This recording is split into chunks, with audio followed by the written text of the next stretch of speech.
দড়ির উপর দিয়ে আসলে এত সুন্দরভাবে ব্যালেন্স করে যে হেঁটে যাওয়া যায়, এটা না দেখলে আসলে বিশ্বাসই করতাম না এই বাচ্চাটার আসলে সত্যি বলতে হবে ট্যালেন্ট আছে। কত সুন্দরভাবে ব্যালেন্স করে করে করে করে নিজে হেঁটে হেঁটে যাচ্ছে, এটা আসলেই সত্যি অবাক করার মতো দৃশ্য। না দেখলে হয়তো বা বিশ্বাস হতো না, মানে জাস্ট ওয়াও। আসলে জীবিকা নির্বাহ করার জন্য আসলে এটা করতে হয়। ওর ওর মা দাঁড়িয়ে আছে পাশে, এটা করে আসলে ওদের জীবিকা নির্ভর হয়। তো ভিডিওটা বেশি বেশি শেয়ার করে বাচ্চাটার জন্য আর কি আপনারা পাশে থাকবেন।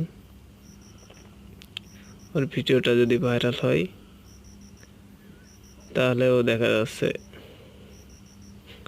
সামনের দিনে কিছু করতে পারবে। আপনারা সবাই বেশি বেশি করে শেয়ার কমেন্ট করে বাচ্চাটার পাশে থাকবেন আশা করি।